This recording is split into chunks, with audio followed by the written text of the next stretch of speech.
안녕하세요. 저는 언니와 함께 동네에서 식당을 운영하고 있는 30대 여자입니다. 저는 현재 8살 아들을 키우고 있고요. 이혼한 지는 3년이 좀 안 되네요.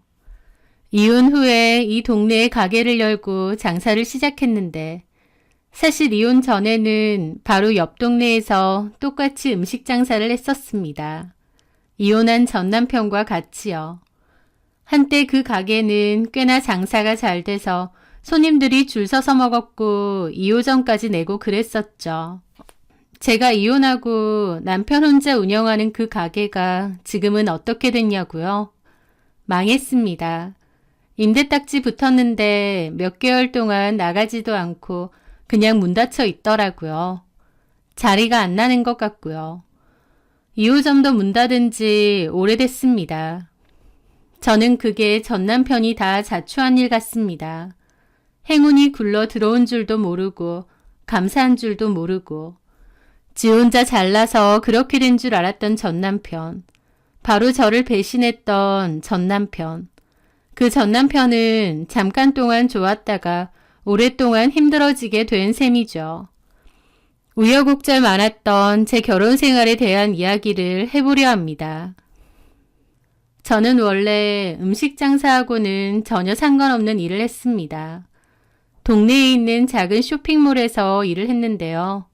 티셔츠 및 운동복을 오픈마켓에서 판매하는 쇼핑몰이었습니다. 쇼핑몰이다 보니 택배 기사님이 자주 오게 되었는데 전 남편은 원래 택배 기사 일을 하던 사람이었어요. 저희 사무실 전담이었다 보니 자주 왔고 제가 배송 업무도 하다 보니 자연스레 저랑 자주 보게 되었죠. 하루에 한 번 내지 많게는 2번까지도 만났으니까요. 저랑 나이도 엇비슷하고 대화해보면 코드도 잘 맞았습니다. 그래서 처음엔 업무 얘기만 하다가 나중엔 친해져서 개인적인 얘기도 주고받았습니다. 그러다가 그 남자가 먼저 퇴근하고 따로 술 한잔 하자고 하더라고요. 저도 오랫동안 봐서 친해지기도 했기에 좋다고 했습니다. 저도 약간의 호감은 있었기에 그 데이트 신청이 싫지는 않았던 것 같아요. 그렇게 맥주를 마시며 이런저런 얘기를 하는데 자기는 나중에 사업을 해볼 거라고 했습니다. 지금 열심히 일하는 것도 다 사업 자금 모으는 거라고 하면서요. 그 남자네 본가가 그렇게 잘 사는 편은 아니고 특히 아버지도 일을 안 하신 지 꽤 됐대요. 엄마만 시장에서 일을 하신다고 했고요. 남동생이 하나 있는데 공부를 잘하는 편이었고 현재 공무원 시험 준비를 한다고 했습니다. 자기가 집안의 장남이기 때문에 늘 책임감이 있고 어깨가 무겁다고 하더라고요. 책임감이 강하고 가족에 대한 사랑이 커 보이는 사람이라 그 사람이 좀 더 진중해 보이고 괜찮아 보였습니다. 그 남자는 자기는 요식업 관련 사업을 할 거고 그걸로 돈을 많이 벌어서 가족들 도와주고 싶다고 했습니다. 그리고 더불어 결혼하면 자기 와이프한테는 고생 안 시키고 손에 물 한 방울 안 묻히고 살게 해주고 싶대요. 그러면서 하는 소리가 저더러 자기 어떠냐고 하면서 진지하게 교제를 해보자고 하는 겁니다. 저처럼 생활력이 강하고 야무진 여자가 자기 이상형이라고 하면서요. 갑작스러운 고백에 당황하기도 했는데 그 말을 하는 그 남자의 눈빛이 너무 진지하더라고요. 아, 이 사람의 말이 진심이구나. 나에 대한 마음이 꽤나 확실하구나 느껴졌달까요?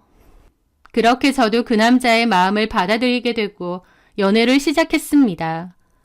저는 그 남자가 목표를 가지고 열심히 사는 게 좋았어요. 책임감 있고 성실하고 결혼 상대자로서 괜찮은 사람인 것 같다고 느껴졌고요. 그렇게 연애를 1년 정도 하다가 제가 혼전 임신을 하게 되었습니다. 그 남자나 저나 둘 다 생각지 못한 임신이긴 했지만 어쨌든 결혼은 하려고 했었기에 괜찮았습니다. 다만 그 남자가 사업하려고 모은 돈이 있었는데 그 돈은 결혼 비용으로 들어가야 했습니다.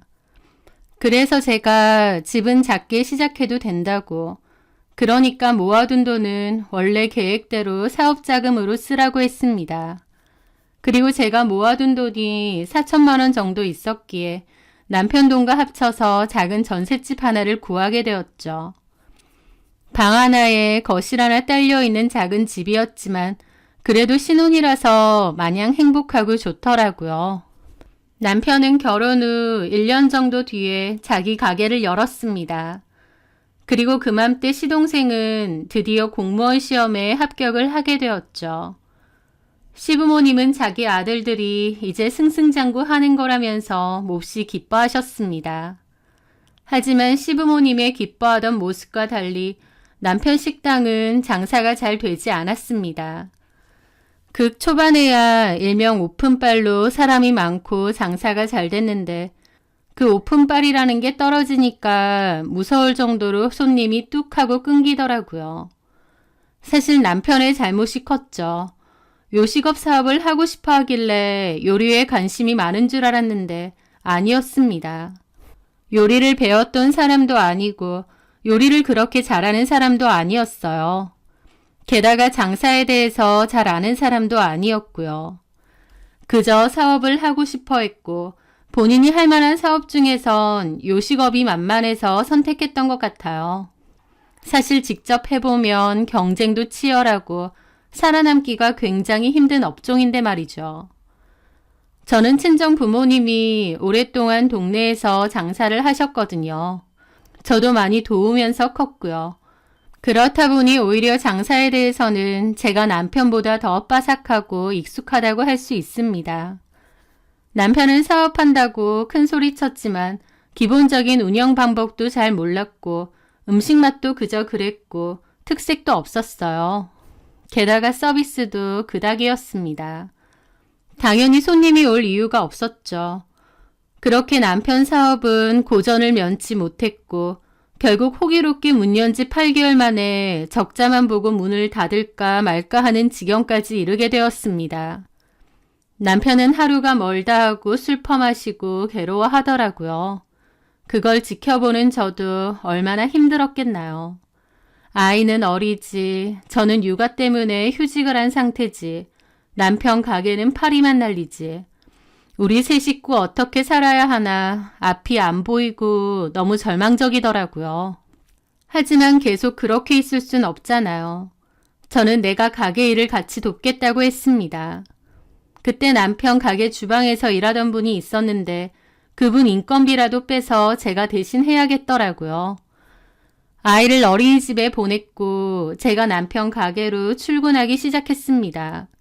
제가 사실 엄마 손맛을 닮아서 음식 맛이 좋은 편이고 간도 정말 잘 보거든요.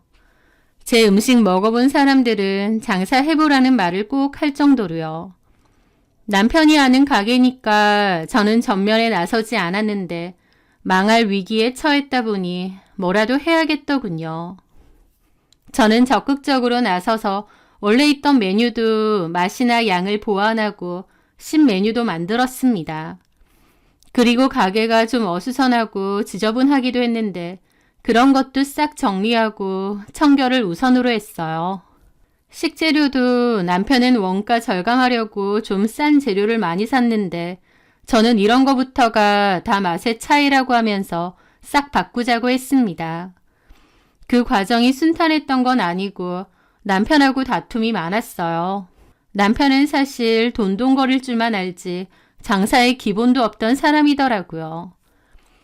하여튼 저랑 여러 의견 대립이 있었지만 결국 제가 해보자는 대로 했습니다.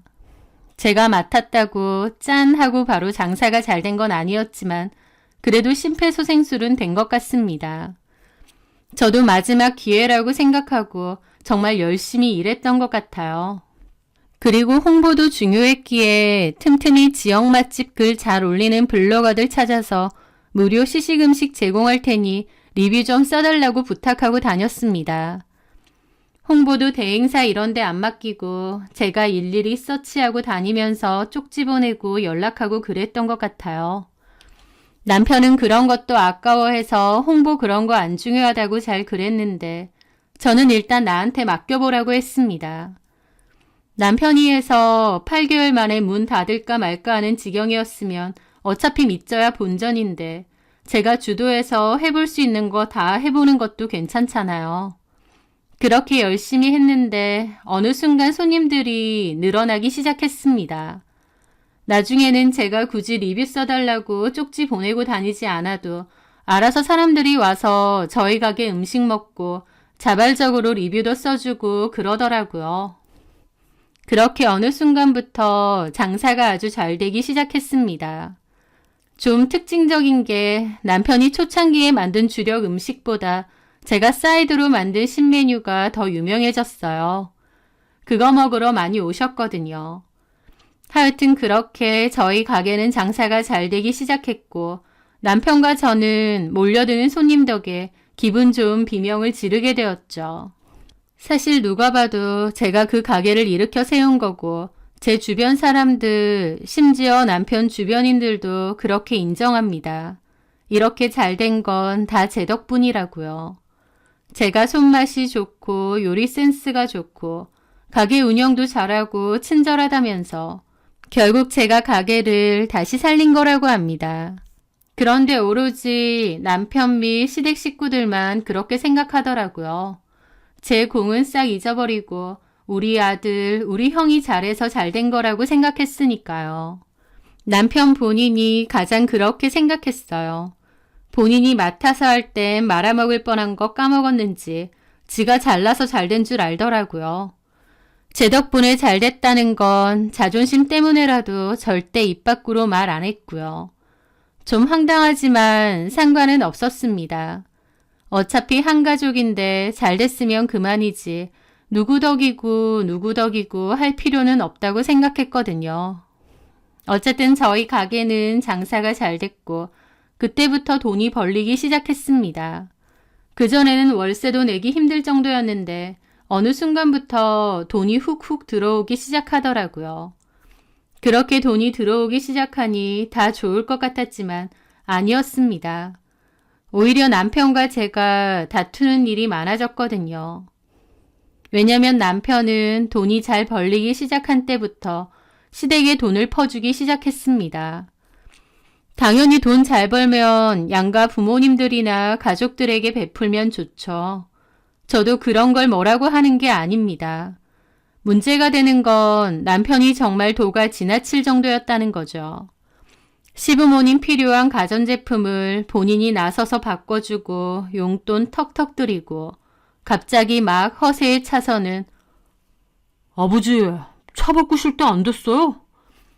막 그럽니다.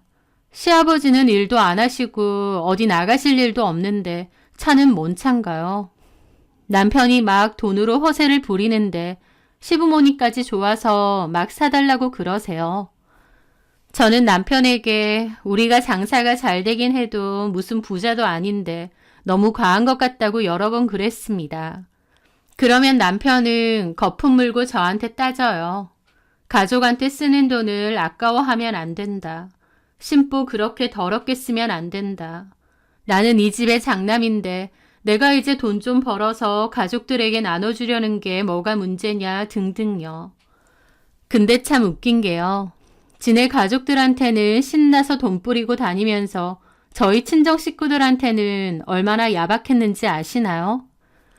제가 건조기를 써보니까 너무 좋아서 저희 부모님한테도 건조기를 한 대 사드리고 싶더라고요. 그 전에 시부모님네는 냉장고도 바꿔드리고 청소기도 새로 사드렸거든요. 그러니까 저도 저희 부모님께 뭘 해드리고 싶기도 했던 거죠. 여보, 나 엄마 아빠 선물로 건조기를 한 대 사드릴까 하는데. 그런데 제 말에 남편이 인상을 팍 구기는 겁니다.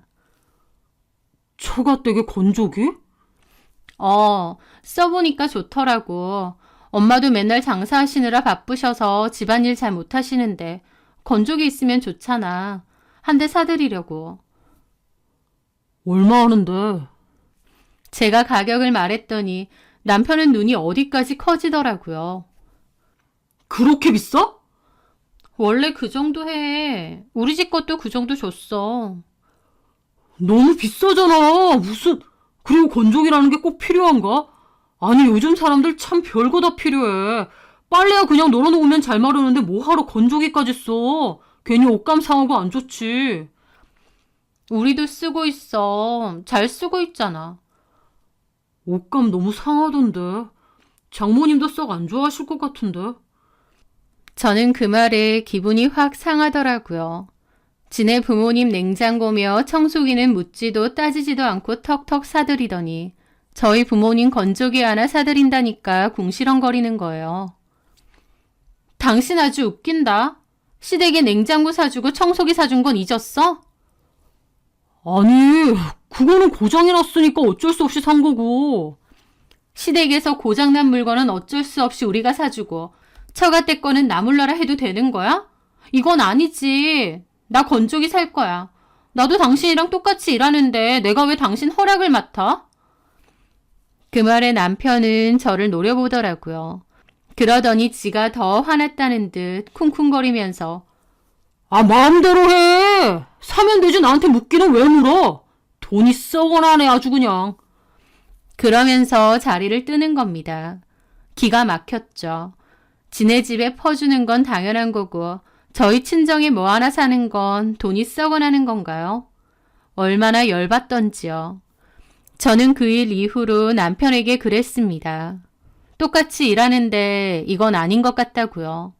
나도 너무 빈정상한다고 말이죠.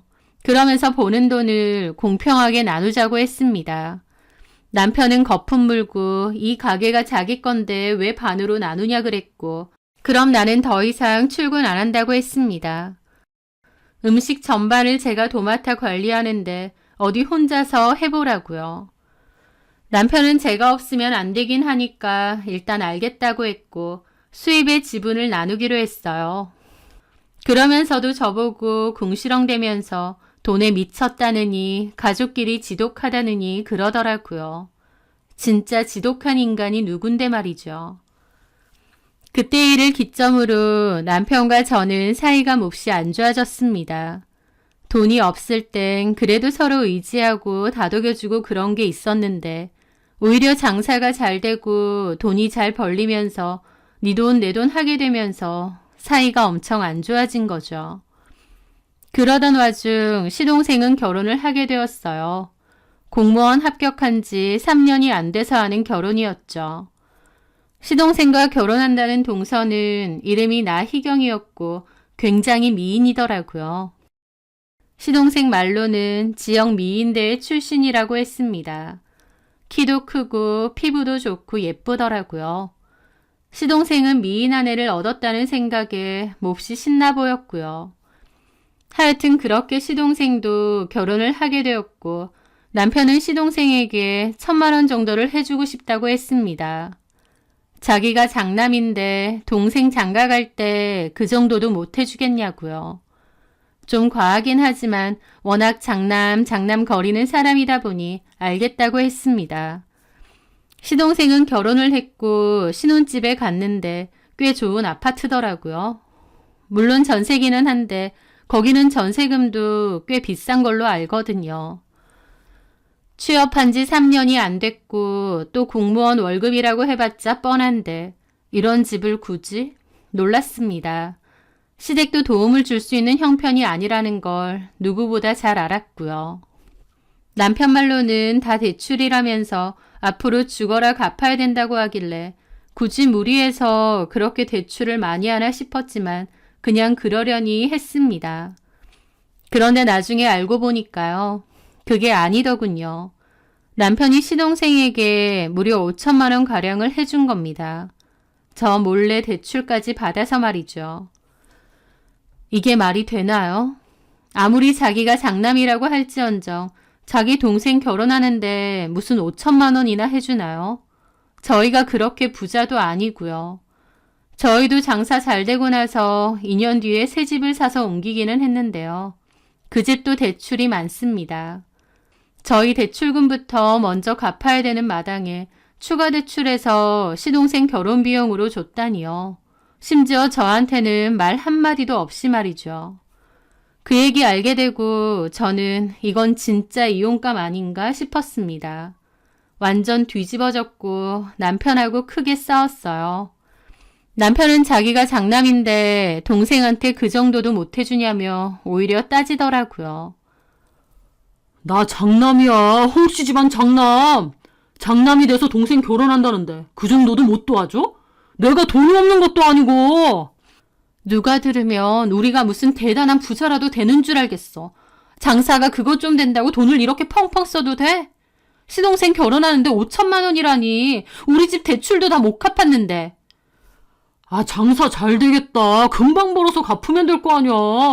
내가 다른 사람 준 것도 아니고 뻘짓해서 날린 것도 아니고 가족 아니야. 그러면 나한테 왜 말은 안 했는데? 이렇게 당당하면서 왜 말 한마디 안 하고 이런 짓을 벌이는데? 이런 짓이라니. 말 다 했어? 당신이 시댁 식구들한테 돈 쓰는 거면 거품 물고 난리치니까 내가 거짓말한 거 아니야. 그러니까 내가 거품 물고 난리칠 짓을 왜 하는데? 아, 내 돈이야. 내 돈 갖고 당신이 뭔데? 그러면서 남편과 저는 심하게 싸웠습니다. 그놈의 장남, 남편도 미친 것 같았고 준다고 넙적 받는 시동생도 미친 것 같았죠. 자기 집 일이라면 저렇게 돈을 그냥 퍼날라 주는 겁니다. 그놈의 장남이 뭐 어쨌다고요. 저희 결혼할 때 10원 한 장 받은 것도 없는데요. 너무 기가 막혀서 남편과 심하게 싸우고 이혼 얘기까지 오갈 정도였어요. 저는 도저히 남편을 이해할 수가 없었습니다. 남편은 그놈의 장남 노릇에 미친 것 같았죠. 게다가 그 일 이후로도 도저히 이해가 안 되는 짓이 많았습니다. 남편은 저희 아들에게는 좀 무심한 편이었거든요. 아들하고 놀아준 적도 거의 없어서 아들도 남편을 불편해합니다. 그러면서 신동생과 동서도 아들을 낳았거든요. 아들 낳았다고 축하한다고 조리원비를 자기가 내주질 않나, 비싼 육아용품 선물을 해주질 않나.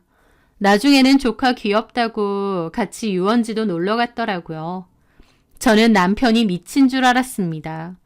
지 새끼는 신경도 안 쓰면서 조카한테만 저렇게 하는 게 말이 되나요? 제가 그런 걸 뭐라고 하면 별걸 다 질투한다느니 허구한 날 쓸데없는 걸로 바가지를 긁는다느니 라는 소리까지 하더라고요. 집에서 제대로 된 아빠 노릇도 안 하면서 조카만 챙기고 도는 남편의 행동도 이해가 안 되고 넙죽넙죽 받는 시동생과 동서도 너무 얄미웠습니다. 그런 일로 저와 남편이 자주 싸우는 거 다 알면서도 저희 남편을 아주 살뜰하게 이용해 먹었거든요. 제 남편을 무슨 돈 나오는 자판기 마냥 이용하고 자기들 필요할 때 뭐 사달라 하고 그랬으니까요. 형네 부부 이혼하던지 말던지 지낼 것만 챙기려는 게 얼마나 얄미운 짓인가요. 저는 남편도 시동생도 동서도 진짜 하나같이 너무 얄밉고 싫어지더라고요. 그런데 사실은 그게 그놈의 장남 노릇 때문이 아니라는 걸 알게 되었습니다. 남편은 사실 다른 꿍꿍이가 있었던 거예요. 어느 날 남편이 핸드폰을 하다가 잠이 들었습니다. 제가 그걸 보고 핸드폰을 치우려다가 폰이 켜졌어요. 그런데 남편은 핸드폰으로 SNS를 보고 있더라고요. 남편이 평소에 SNS를 했었나 생각하며 봤는데 어떤 여자의 SNS를 보고 있었습니다. 예쁘고 어린 여자더라고요. 그런데 가만 보니 그 여자가 저희 동서랑 사진을 찍은 겁니다. 그러니까 그 여자는 동서와 친구였던 거죠. 뭔가 기분이 쎄했던 저는 남편 폰을 거실로 들고 나와서 뒤져보게 되었고 SNS에 메시지가 있는데 그것도 보게 되었습니다. 그리고 알게 되었어요. 남편이 그 동서라는 여자와 바람을 피고 있었던 사실을요. 그 동서 친구라는 여자와 남편은 SNS 메시지로 주로 대화를 나누고 있었던 겁니다. 남편은 저에게 하는 것과는 영 딴판으로 그 여자에게 몹시 다정하게 잘했고 필요한 것도 다 사다 바치고 그 여자가 뭐 먹고 싶다고 하면 다 가자고 하고 와, 그거 보는데 너무 화가 나서 눈물이 다 나는 겁니다. 심지어 더 기막힌 건요. 동서랑도 남편이 SNS 친구로 되어 있고 둘이 대화를 나눴더라고요. 저는 그때까지도 남편이 동서랑 그렇게 따로 친한지는 몰랐습니다. 그런데 그 대화가 가관이었어요. 다음에 미주랑 4명이서 소고기 먹으러 갈까? 내가 괜찮은데 찾아놨는데. 미주랑 둘이 가세요. 다 같이 가면 재밌잖아. 내가 낼게. 실컷 먹어. 알겠어요. 미주한텐 직접 얘기하세요. 어, 근데 미주한테 목걸이 사주셨어요? 비싼 거던데. 얼마 했어요? 500인가 줬는데. 미주가 완전 좋아하던데요? 자랑하고 난리 났어요. 부럽게. 재수 씨도 갖고 싶어? 민우한테 사달라 해. 공무원이 무슨 돈이 있어요. 그럼 있어봐. 내가 다음 달쯤에 하나 사줄 테니까. 와, 대박. 진짜요? 감사해요. 근데 저는 이왕 사줄 거면 그거 말고 다른 디자인으로 사주시면 안 돼요? 알았어. 와, 신난다.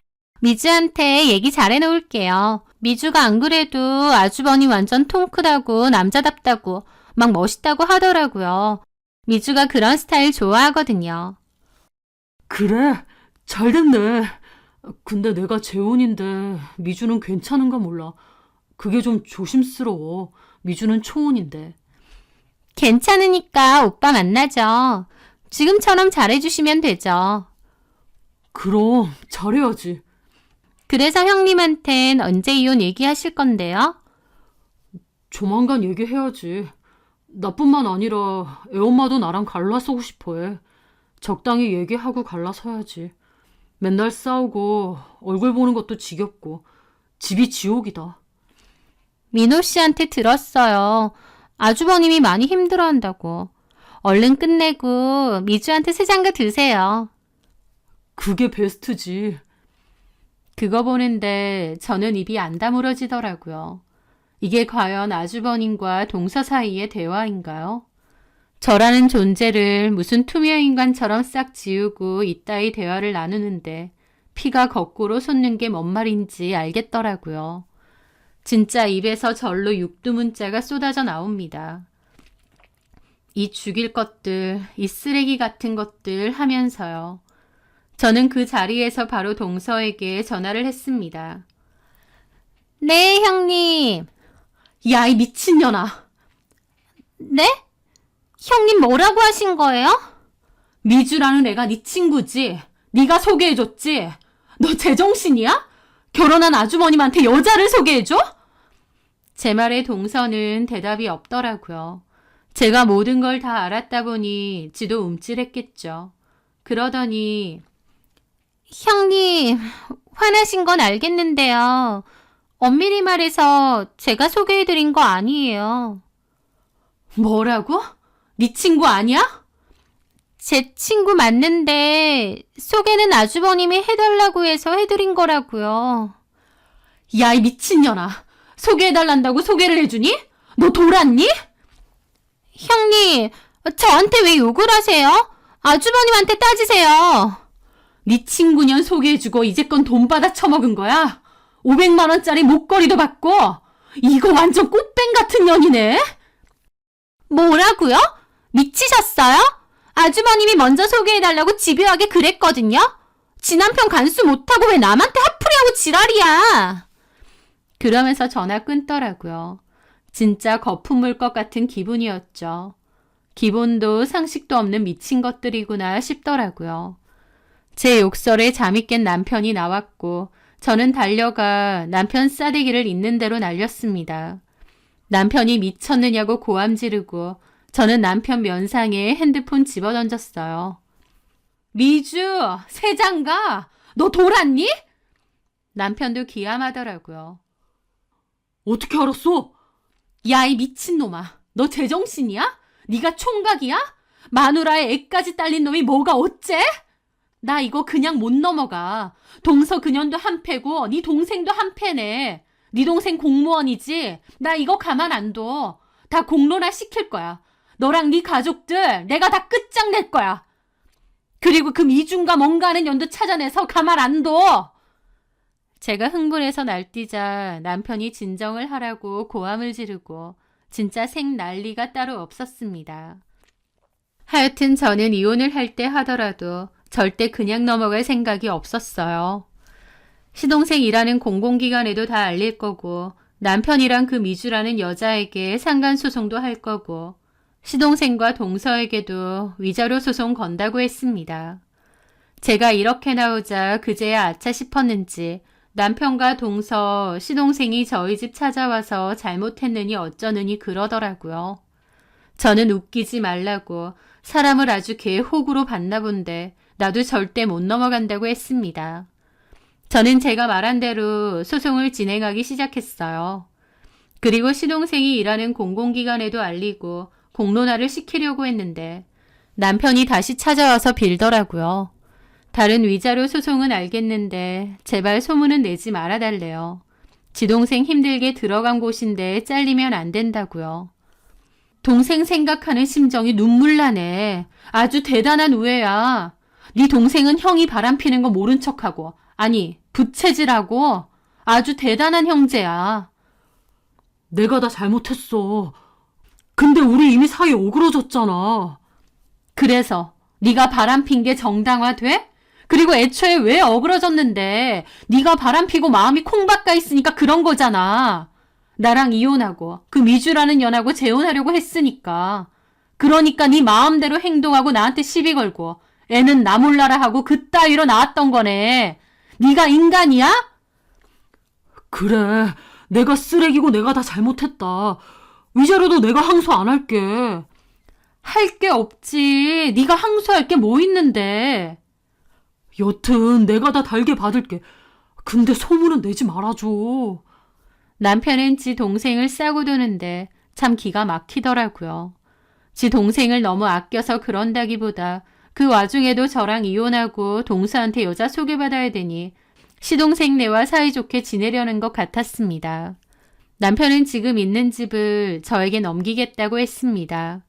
대출을 3분의 2 정도 갚은 상태였고 집 시세는 4억 5천이 조금 넘었습니다. 소문 안 내고 조용히 이혼한다는 조건으로 그 집을 아예 저한테 넘기겠다는 거였죠. 물론 초반에 4천만 원 정도는 제 돈도 포함이고 또 저도 같이 일했기 때문에 그 집에 대한 제 지분도 당연히 있습니다. 하지만 그렇다고 아예 집 자체를 받을 수 있는 건 아니었죠.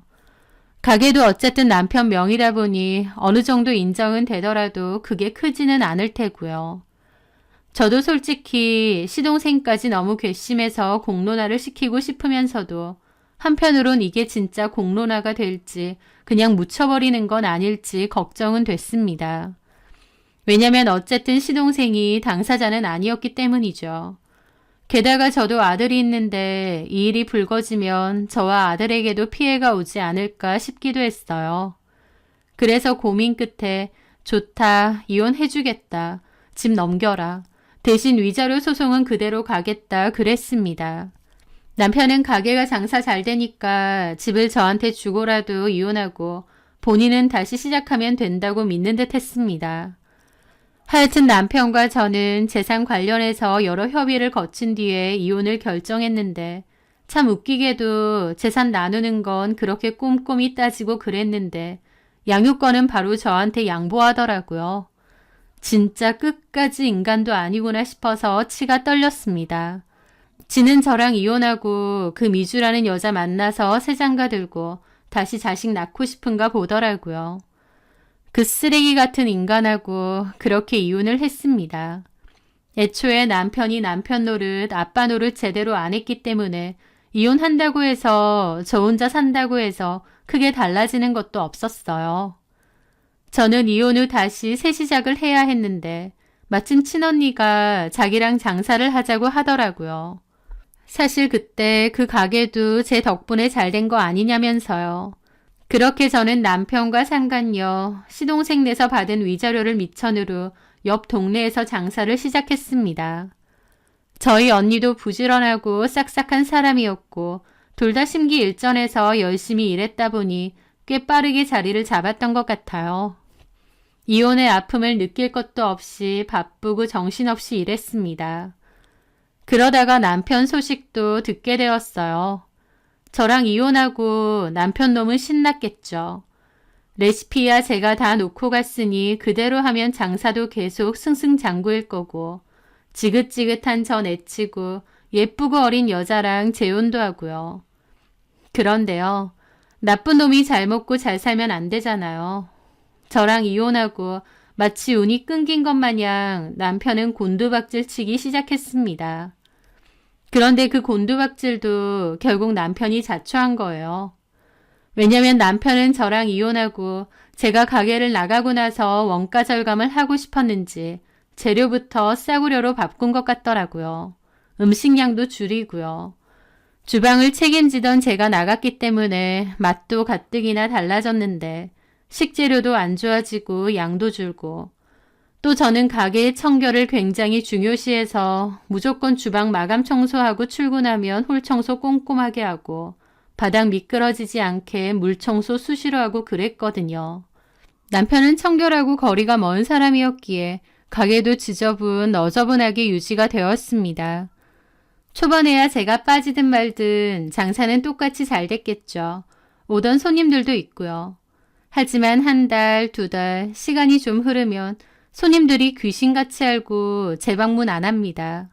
맛도 변했고 양도 줄었고 가게도 지저분하더라. 서비스도 별로고 친절하지도 않더라 하면 더 이상 거기 갈 필요가 없으니까요. 게다가 남편은 그 미주라는 여자한테 꽂혀서 새장가 될 생각에 신났으니 가게 운영은 나 몰라라 하고 그냥 직원들한테 맡겨놓고 또 저한테 위자료 주고 집까지 줬으니 지도 돈을 열심히 모아야 되잖아요.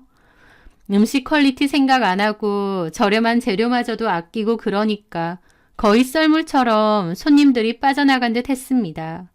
오랫동안 오던 손님들도요. 그 가게 단골로 있다가 우연히 저희 가게에 온 손님도 있었는데요. 그 손님이 그러시더라고요. 맛 변했다고. 오래된 단골 손님들이 전남편에게 진심 어린 충고도 해줬는데 전남편은 듣지도 않더라면서요. 단골 손님들이 어렵게 하는 얘기는 정말 귀담아 들어야 되거든요. 보석보다 값진 얘기입니다. 가게 잘 되라고 해주시는 말이니까요. 그럼에도 남편은 돈 버는 것에만 혈안이 돼 있어서 그런 진심 어린 충고도 다 흘려들은 거죠. 결국 남편의 가게는 저랑 이혼하고 1년도 안 돼서 망했다고 들었습니다. 손님 쫙 빠져나가고 그 와중에 직원들은 많이 고용했다 보니 인건비는 엄청 나가고 저도 궁금해서 들어가 보니 리뷰도 정말 안 좋아졌더라고요. 그런 것도 아예 관리를 안 하는 듯 했습니다. 돈돈거리면서 어쩜 가게를 이렇게 방치하나 싶을 정도였죠. 그 인간의 행운은 나랑 이혼 전까지였구나 싶어서 꼬시더라고요. 그 후로 저한테 연락 와서 아들 잘 지내냐느니 보고 싶다느니 헛수작을 부리길래 이런저런 핑계로 안 보여줬습니다. 그전까진 여자한테 빠져서 아들 거들떠도 안 본 게 이제 와서 망해가니까 저랑 저희 아들한테 들러붙으려는 꼴이 얼마나 역겹던지요. 게다가 저보고 가게 연거 안다면서 지나가면서 봤는데 장사 잘 되더라면서 자기 가게는 이제 문 닫는다면서 징징거리려길래 나 그런 거 들어줄 마음 없다고 그냥 끊었습니다. 지가 저한테 한 짓은 생각 못하고 어디 저한테 하소연인가요? 미친 거 아닌가 싶었죠. 그렇게 남편이란 존재를 잊고 살다가 얼마 전 우연히 듣게 되었습니다. 남편은 시동생 일하는 공공기관 앞에서 행패 부리다가 끌려갔다는 얘기를요. 공무원이 시동생한테 피해 줄까봐 저한테 제발 공론화 시키지 말라고 부탁했던 인간이 제 전남편인데 정작 지가 나서서 시동생네 직장 앞에서 큰 소리치고 난리를 쳤다는 거예요. 뭐 때문인가 했더니 동생네 부부가 자기를 이용해 먹었다고 난리를 쳤다더군요. 꽃뱀 같은 것들이라고요. 자기가 결혼할 때 5천만 원이나 해주고 그 사이에 이런저런 도움도 많이 줬잖아요. 그게 다 동서 친구인 미주라는 여자랑 잘해보려고 했던 것 같은데 남편 사업이 망하니 미주라는 여자랑의 재혼도 물거품 된 것 같고 심지어 그 여자는 다른 남자랑 결혼한다고 했다더군요. 그 사실에 전 남편이 시동생과 동서에게 따졌는데 시동생과 동서가 모른 채 하고 전 남편을 피했답니다. 전 남편 사업 망하고 돈이 없어지니 시동생과 동서도 안면 몰수한 거죠. 동생과 동생 와이프에게 이용당했다는 생각에 눈이 뒤집힌 전 남편은 동생 직장 앞에 가서 그 난리를 쳤던 거고요. 덕분에 시동생네 직장에도 소문 다 난 것 같더라고요. 그 얘기를 듣는데 알아서 자멸하는 그 꼬라지가 어찌나 통쾌하고 우습던지요. 망해가던 지 가게에 심폐소생술 해주던 저를 은인이 아니라 천덕꾸러기 취급하던 남편놈. 급기야 저 버리고 다른 여자랑 새살림 차리려고 했지만 결국 전 남편은 모든 것을 다 잃고 한심하고 불쌍한 꼬라지가 되었죠. 사람은 살면서 누구나 기회와 은인이 찾아온다고 하는데 그걸 잘 알아보고 감사하고 귀중하게 생각하는 것도 중요한 것 같아요. 어쨌든 남편에게는 제가 가게를 성공으로 이끌어주고 돈도 많이 벌게 해준 1등 공신이었는데 남편은 그런 저에게 고마워하기는커녕 내치려고 하다가 결국 저렇게 쫄딱 망했잖아요. 남편 스스로가 본인 인생 셔터문 닫은 게 아닌가 싶습니다. 그 미주라는 여자 결혼할 때 결혼식 깽판도 칠 거라고 으름장을 놨다는데 저는 제발 거기 가서 깽판도 어디 쳤으면 좋겠네요. 그저 그것들 다 같이 망하는 거 팝콘이나 먹으면서 지켜볼랍니다. 책임감과 성실함 하나 믿고 결혼했는데 결혼해보니 전혀 아니었던 전 남편. 그런 전 남편은 제 인생에서 지우고 야무지게 보란듯이 잘 살기 위해 노력하려고 합니다. 제 사연 들어주셔서 감사합니다.